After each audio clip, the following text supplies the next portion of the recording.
gang. I'm super stoked to have you there today, and this is an Ian's Desk episode that is a little bit different. Today we're gonna have a chat with a very special guest and friend of mine, Brent Wees, who has been spending a lot of time in the AI world. And why we're having this conversation now is it is so continuously clear that AI is impacting everything that we do. I sat down with an operator the other day. We were there to talk about all sorts of other things. What did we end up spending most of the time talking about? AI and the way that it can help them to be more efficient, more effective, the way it can help their business, all those sorts of things.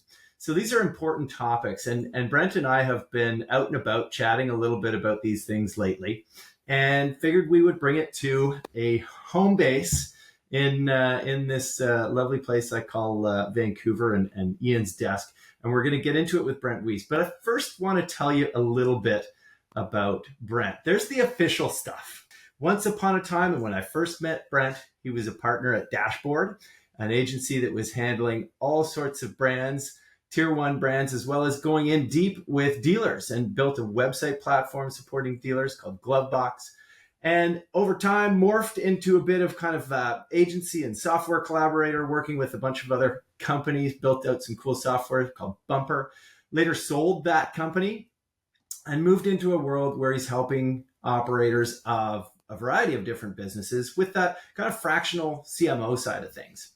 The cool kind of evolution of late that Brent went through is he actually went down this path of executive coaching. And, you know, he's been one of these people who's been out there helping folks all the time, loves to mentor, loves to build team members, loves to help folks out, and went through the process then of becoming a professional executive coach with Rothman School of Business at University of Toronto. And, you know, all of that wrapped around getting out and about and speaking all the time at a variety of different conferences, right? That's the serious stuff. But what you may not know is that Brent is also in that kind of fractional CMO world, one of the creators of some of the best parties I've enjoyed at NADA. But a little known fact is that Brent, much like myself and a few others that enjoy time on the stage, actually cut his teeth in the theater brat kind of realm, musical theater, and creating all sorts of productions in the early days in Toronto. So if you get the chance, have a chat with Brent about that. That's where I think some of those magical skills that he's helping coaching people with these days for on stage time are coming from. So Brent, little intro there, but I'm just super stoked to spend a little time with you that is recorded. This is lovely, Ian. Thanks for having me on. And it's nice to formalize it because this is something that you and I normally do over a breakfast when we get the chance, when one of us is jumping across the country for meetings and different things. So thanks for having me on. Yeah. Oh, it's an absolute pleasure, and exactly right. And you know, I'd say really just to kick things off, I want you to delve into something that's totally not AI. I want you to tell us what your favorite theater production was that you pulled off as a kid. Thanks. Yeah, you mentioned that. I was first career. I was a professionally trained music theater actor a long, long time ago. I think my favorite musical that I performed in was Fiddler on the Roof, where I played Fietka the Russian. So that role had a ton of dance, like really technical, tough, like Russian split kick sort of dancing and stuff. So it really leaned into my ballet training. So that was probably the most fun. And I just remember there was a cast where I had like a lot of friends that we were all coming out of school together. It was just a cast full of people that I'd known for a long time. So it's a very family. It's about a family, and that cast was a family. So I think that's fond memories of Fiddler on the Roof back in the a wee while ago. Yeah. Right. We don't have to get too specific anymore. Right on. So look, let's jump into the AI realm. And how did you get started messing around with AI? I think it best serves when I really started to see what could be done through machine learning was several years ago. I was playing with platforms, two platforms in particular, and this was still agency days. Like Glovebox was still in its infancy. Like Barry and I had Dashboard, and we were doing a lot of work for the Ontario Toyota Dealers Association, and so 80 plus rooftops. And so I had to do a lot of mass work. And so two tools that were really handy that we're using, I want to say, machine learning, a bit of AI, because it's been around for decades, as you and I know. CoSchedule was a really interesting social media scheduling tool. It's still out there today with tons of AI in it now.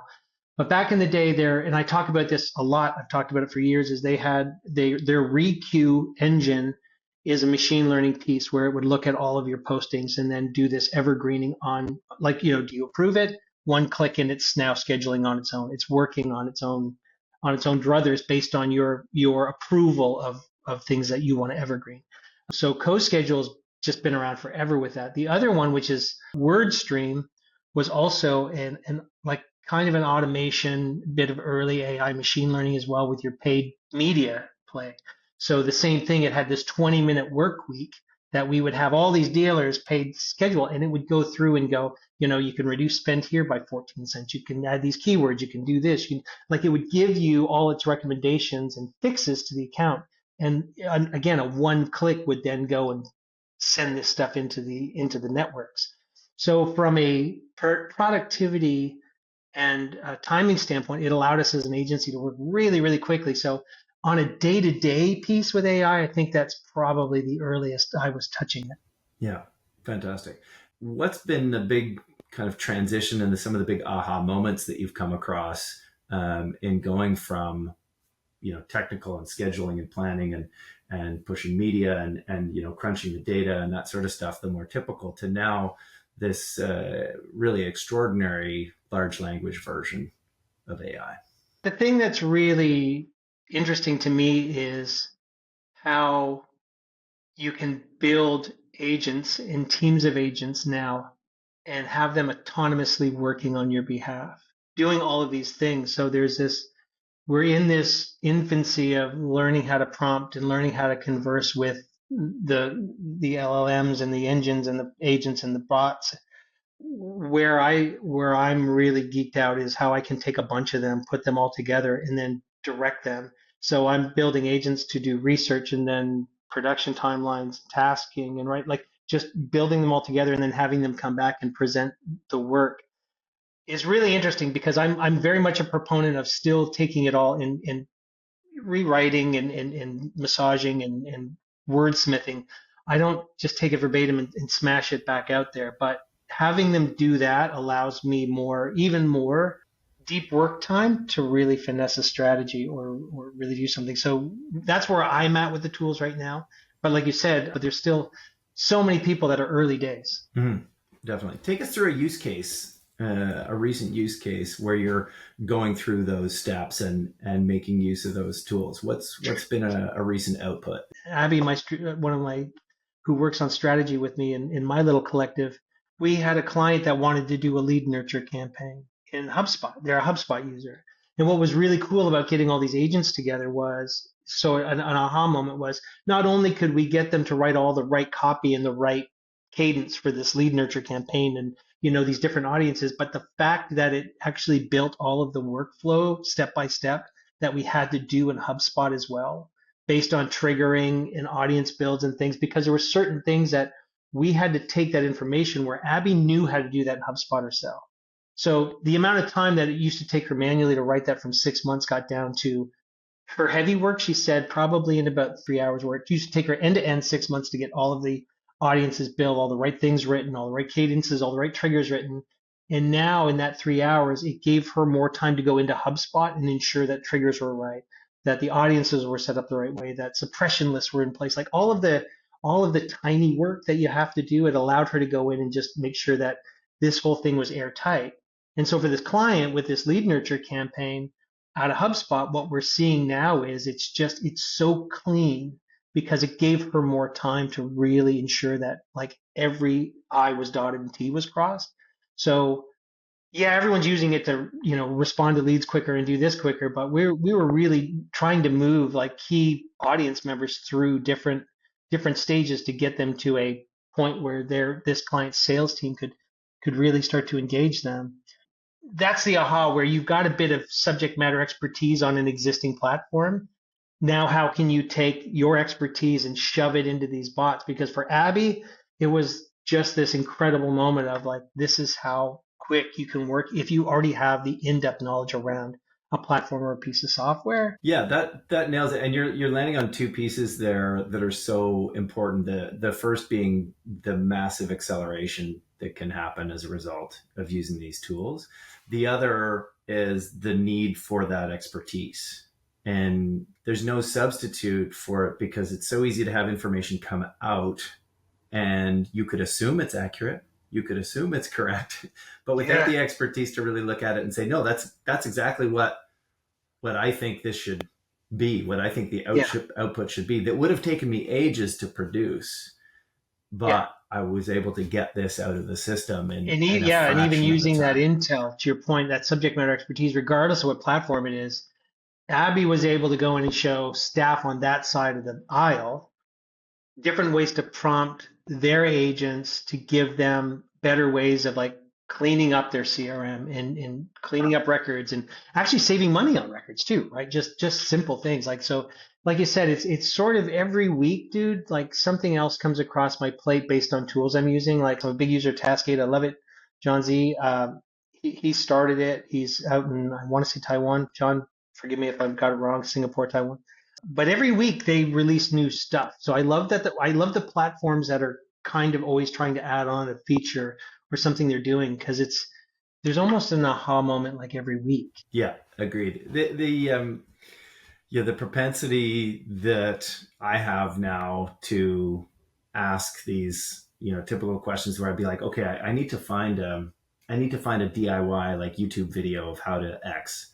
And I would, go to YouTube and find my DIY and solve my problem. Or, I'd go into the Google machine and I'd ask that question. I'd find the forum where I have that answer. And like HubSpot is a great example. We're a HubSpot user and how do I do X or can I do X without having to do Y? And instead, now those questions are perfectly formulated, and the step-by-step process that you get back is immediate, clear, and accurate. Yeah. And there's so many stupid aha moments that you have with this stuff. Like I love, and I know there's been a lot of chatter on this, like with search, AI search apps like Perplexity. I love Perplexity. And sometimes my 55-year-old brain takes a while to catch up with things and figure things out a little slower. But even the other day, because it's just there's two of us, right? So every recipe is like serves 4 to 8 people. And so now Perplexity, with any recipe, I go rewrite this recipe for this weight of the piece of salmon I mean, or whatever it is, right? And all of a sudden it just rewrites that whole recipe. Like, holy shit, man! Like, it's like, why did I, you know what I mean? Like, why am I so stupid? Didn't think of this earlier. But like you said, trying to figure that out before, like you go to Google, you'd find some stupid recipe site, you'd read through War and Peace to get to the recipe, right? Because they're Yeah. all long form content writers. Thank God some So of you them know, have the little he's button at the top, skip to recipe, yeah, but not producers all. nodding away here. Yeah, like it's fucking stupid recipe websites. And then you'd have to go out and then you get your calculator out and then you go, okay, what is half of a pound if in grams or you're like us up here in Canada, like everything's in imperial if it's a US site and then you got to do it in metric, like the amount of time. And now like even tools just to simplify and like, the phones are, Android and iOS, they're all coming out with stuff that's just like talk it in and get a quicker answer. So it's really lovely that there's things that maybe give you, my hope is that it gives you more time to like, once I have that recipe written for 2 people, I can actually spend more time with Lisa, like making it and talking to her. I think in my little team, AI tools professionally are giving us more time to just sit and look at things and see where we can make it better, where we can talk about it. We can like look at what it's produced, how we rewrite a lot of our stuff. And it's like not a humble brag. It's just, I demand it because in a realm of competitive AI use right now, right? Like in a competitive market, like it's all like right there, that trope of like awful writing. It's imperative that you, like you said earlier, there are hazards to just taking what you get and throwing it back out there. So we find that it gives us a lot of thoughtful, mindful time to look at what it is we truly want to produce. What do you see relative to, because I think, some folks listening will certainly be going down that path of, okay, well, what's that replacing? Like that's 6 months of work that was distilled down to 3 hours. what's the downside of that? What's the Just we're negative? we're taking way more smoke breaks. Like the amount of cigarettes I'm consuming now, just with all my free time, I'm just outside smoking darts. But as I said earlier, if you're using the tools the right way, you're going to get that time back to really comb, like again, really comb through, like really be with the work, comb through, like gives you more time for deep work to make sure the work is really clean.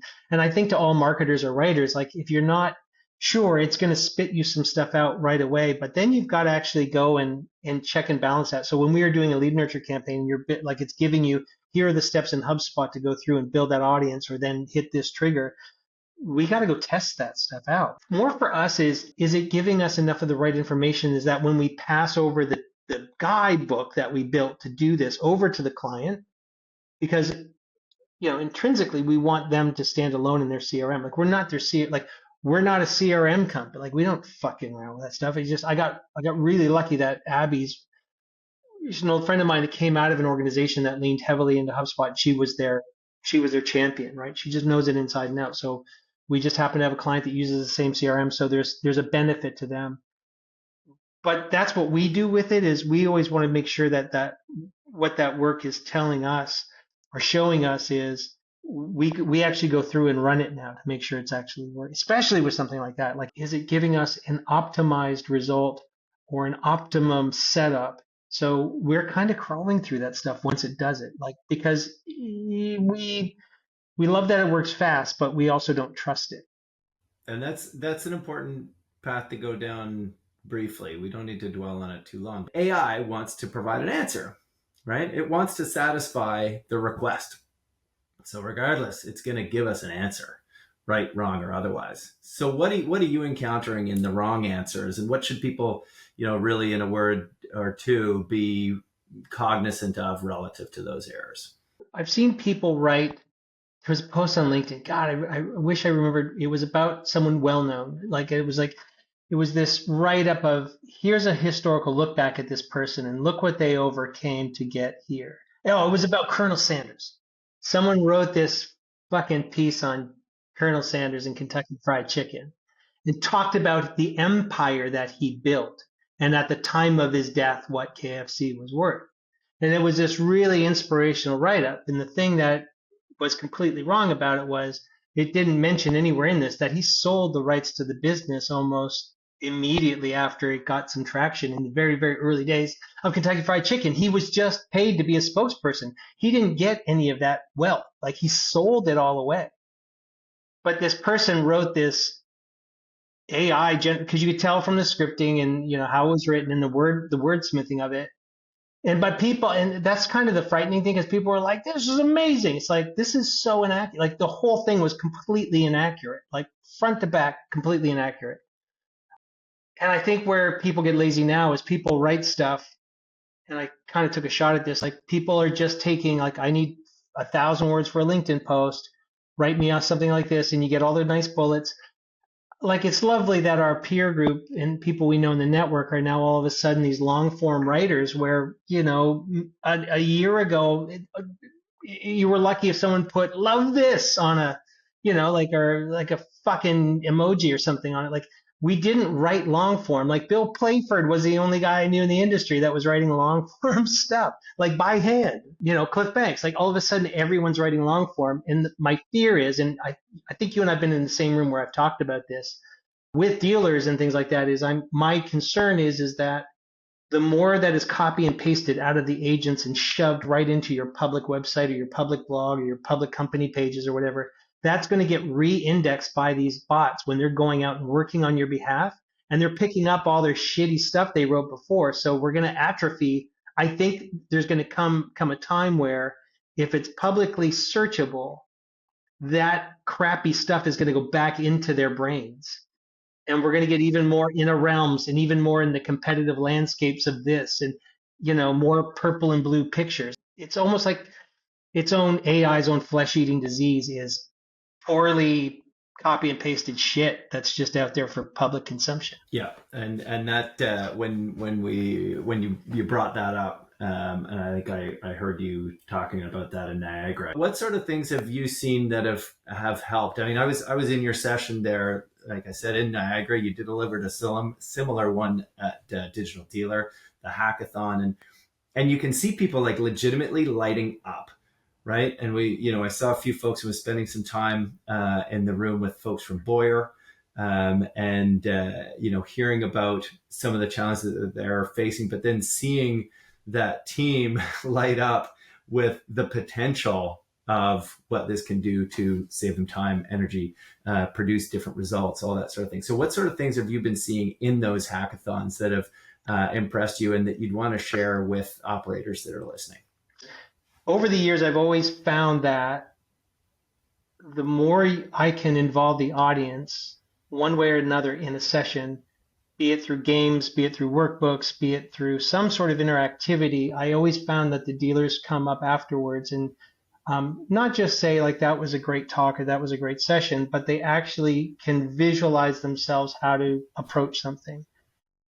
But what I'm finding is, and why I started the hackathon was the very first day I learned about it, like really sat in a workshop. I went to an 11-hour workshop, 11 straight hours of kind of what we did in Niagara. Ian is like, okay, take this prompt, plug it in, let it generate. Okay, now what do you want? Like we did that for fucking 11 hours, man. Like just prompted and built APIs and all this other stuff, built apps, and like it was amazing. And the light bulb went on going like, because this is so new to the dealers, the best way to help them learn this is just to build an event that they have to figure it out on their own. And of course, placing the right people in the room to, I can orchestrate it, but I've got plants in the room. Like with the hackathon, there's captains at each table.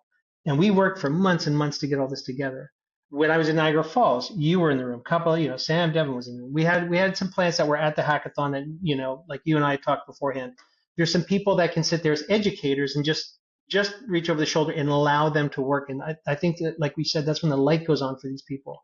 I think as an industry, we kind of owe that to our audiences. And I think we've gone so far away from it that things like the hackathon, really interactive workshop style events, need to come back because we see it firsthand how that affects the dealers. And the amount of emails and texts I get from people who attend these, like, and I do these outside at other shows and other industries, the amount of response I still get going, oh, we just did it for this. We used this. Our controller took it for this and took these reports. And they're so geeked out just based on working with each other. And the best part about it, Ian, is I don't talk. It's not Brent up in front on stage talking to people for an hour and a half. It's just me saying, here are the rules. You're in a safe space. You can't fuck this up. You got people at the table who are going to help you. And as a group, you're going to do this. And I think as an industry, we're so down this path of come see me speak so you can feed my ego. I'm more concerned about being funny or loud or this or that when I go to a show and speak, that you're not really actually handing the audience anything anymore that they can use. And I'll never forget it. There was a pair of gentlemen that came to a workbook session I did at a show. And they came up to me the next day and they said, we love coming to these shows. We learn so much stuff. Like we get our heads full of things, but the minute we go home, we're like, we don't know where to start. And the fact that we spent, 100 minutes with you going step by step through a workbook on, I think it was marketing strategies, pencil and paper in a workbook. They go, now we know how to employ what we're learning based on what we did in your session. Like that was my light bulb of going, this is what they need. And we've had years and years of people coming out and talking about digital retailing and CDP and analytics and GA4. Like, bless George and the guys from Autograph, right? Like the GA4 guys like George and like Steve and Joe and Brian, like they're all kind of showing dealers like, go through it, set it up like this, do it like this, set this thing up. Those are great things, but we just have so many people sitting on panels, like with their hot takes or doing 50 minutes on why you should be scared of it. Like give the audience what they want, because the thing is not only are the users at the dealerships like green pea with this stuff and they're in their early stages of using it. So are most of the people that work inside these vendors. And Matt Chin from Goobagoo, who was our sponsor of the hackathon, wrote that in his post after the show. It was like he realized himself, like, because I asked him before the show, I'm like, how much are you using? He's like, I'm hardly touching it. And I'm not outing him because he publicly wrote about this afterwards, like realizing how much stuff was out there. This is case in point for most people that are working professionally. They've got ChatGPT, they're writing some emails for it. Maybe they're tinkering with some stupid image pieces, but there's so much digging in, and people, we don't want to raise our hand and go, I don't know what I'm doing. But that's why the hackathon and things like what we did in Niagara Falls that you helped me with was so cool, because we're just giving them guide rails, like just follow the bouncing ball. And then we have those conversations like we did in Niagara Falls where they got their first things were generating. We're like, how do you remember, I think his name was Mike. I'm like, what do you think? He's like, well, I'd add this and this. I'm like, okay, well, tell it, right? Like keep adding your guardrails to what it's producing. And that's when we started seeing light bulbs go on. I think for anything in terms of webinars or trade shows, if you're just going to send people, if you're just going to go to a show and just sit through a million panels or a bunch of just sessions talking at you about stuff, find the people that are trying to get a little bit more hands-on. And I think as educators and those who speak, I think it's important for us to get out of this, nonstop back padding about how great our sessions went and actually think more about what we can do. So that's why I like the hackathon, because I don't Yeah. have to fucking talk anymore.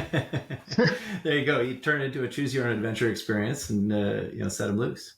Absolutely, and they're wildly fun. I think that's the best thing about it. Like I freak out about them. I get so concerned about them. I want to make sure that people are getting the most out of them, and it always works out because there's no right. Like you hit on it. It's a choose your own adventure. But at some point with the hackathons, right? Like you've got to produce something that can be explained and shared with your audience. But yeah, I get really worried about it, but I'm always relieved that the attendees get out of it, because that's all I want them. That's all I want them to get out of it. I just want them to go, I see how to use this stuff now. I'm geeked out and I'm Well, excited about and it. Then that's good. evidenced by the folks that hang out after and want to keep playing. So now there's another set of that, and it's interesting. Like you talk with a lot of folks, and it's actually larger organizations I find that I'm chatting with where they're communicating, no, we haven't really gone down that path. A little concerned about data. Our organization put out governance, and we're not allowed to go down this path.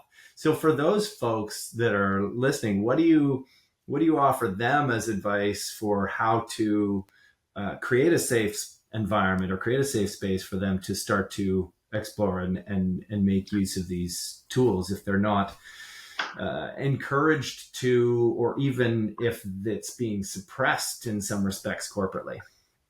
The companies that I work with, the CTOs and I talk a lot about this stuff, and they're out there driving it because they're that last line of ensuring that everything that's set up on behalf of the company is doing it the right way, and that they understand privacy laws depending on what they're using it for. They understand what they can and can't tie into it, what they may not. So like I was at a dealership. There was a dealership that called me in after Niagara Falls and said, "Let's come in for an afternoon of work." And I'm like, "Do not hook up your bank accounts." I said, I don't think that your bank account will let your bots in, but I was just talking to the dealer principal. And I'm like, there's things you can hypothetically, like I said, just start slow, right? Don't get ahead of yourself, and then lean on people in your organization, because they're a group and they have those kind of people. It's like that is your mandate to them to go, you need to create our organization's code of conduct. It's almost like the early days of social media when we were out there telling people you have to write your social media codes of conduct for your company. I think it serves everyone well that don't just read the headline about security and compliance with AI, but make a task force in your organization to really be those true subject matter experts on it. But I would say if you have a CTO or an IT department and someone is that senior staff who needs to hold the gate, like put it on that person, right? Like encourage them to go out and actually attend shit. Like live, not even online, like go to things, like go, like I that's money well spent right now. Is like, especially with your big organization, is get your IT people out to the new security conferences or the different, the different workshops where they can man up and really make sure that everything you're doing, because there are, I do have one client, man, and they're using Gemini for a lot of stuff, and it's really been helpful for them. But they've also put that on their two CTOs to really box in and make sure it's in their domain. Create a safe sandbox, as it were. Yeah, Yeah. yeah. Because other So than that, you can't really fuck anything up with it. no, and that's I often go on the basis that I'm not cool enough to worry too much about the information that I'm putting in there.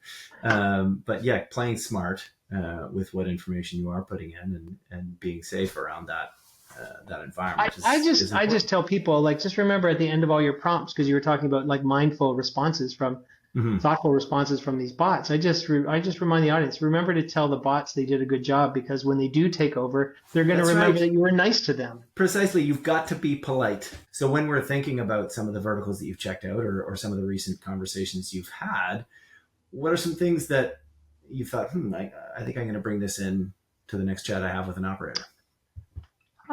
There's some stuff like I was saying, it's really interesting, and I've had the good fortune of working in other industries, especially with like Amazon, like online sellers that use Amazon and Walmart and Temu. Like those cats are crazy fast, man, because their world of ecom, right? Like dealers are selling a really big ticket item, like real estate agency dealers, those are the two big ticket items. But these guys are selling, these men and women are selling stuff every day, bang, bang, bang, bang, bang, bang, bang, all the time. And how they're using AI to quickly pivot messaging now on their websites, image work that they're doing, and not like I said, make me a picture of a jackrabbit driving a Ford Mustang, like product image work with AI, messaging work, like how they're moving things like that on the fly.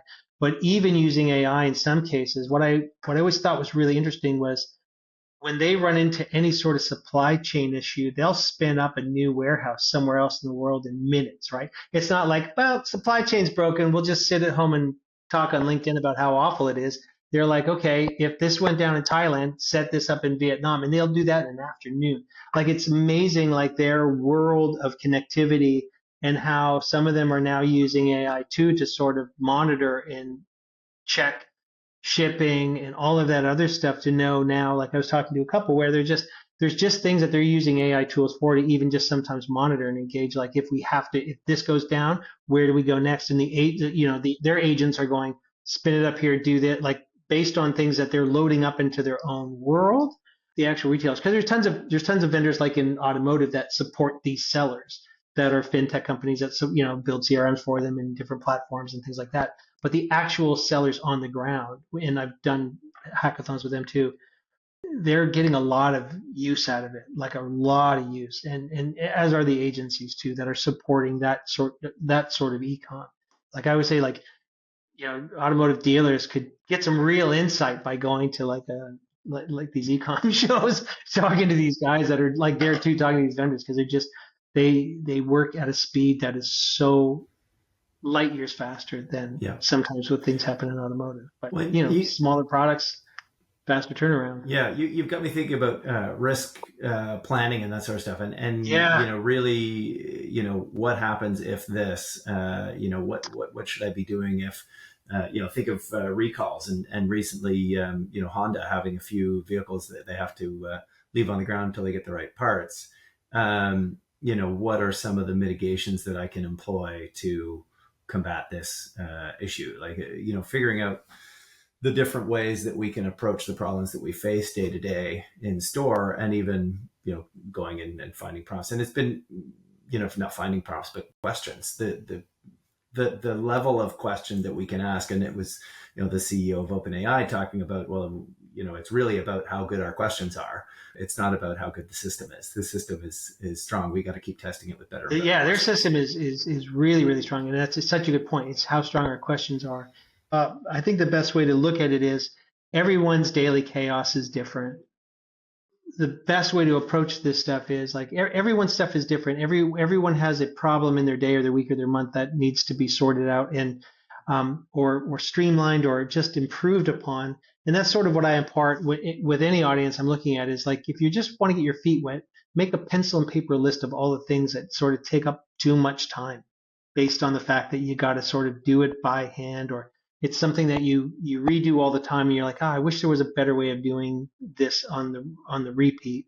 I think for a lot of people, new users, I think that's a great way to start because again, like your day is going to be different, and you're going to be prompting something that's completely different than mine, than someone who's looking at, supply chain issues or medical things. Like, this is a part of everything now. And I think that there's not one right way or not. Like, I guess why I'm doing the hackathons the way I'm doing it right now is because I think we're in this window where let's just kick this stuff around. Like, let's just push things around and see what it produces and see how it produces it. What we do in the spirit of the hackathon is, even behind the scenes, we're sharing prompts, we're sharing tools we're using. So get with your in group of insiders that you on your text thread or whatever, and start sharing that. Because on the weekly, of course, subscribe to newsletters, watch some content, read the right things, but just get with a group of friends who are playing with it. Start sharing the tools you're using and some of the prompts you do. That's all I've been doing, right? And I think that's vital to everyone sort of leveling up. Some folks may be seeing you for the first time. No doubt folks will want to hear more of what you have to say. Where are you? Well, you'd be surprised. Pleasantly, I think. Where are you in the next little while? Where can folks see you at your next event? What events are coming up? And where can folks track you down? In the new year, there's definitely another hackathon coming down, Prosper Show, which is an online seller show. I believe that's in March. There's something that tee up in February that's unannounced yet. The Motor Vehicles Retailers of Ontario that just put on the ACE conference. I'm going down to Mexico with them to do a talk and another workshop with them.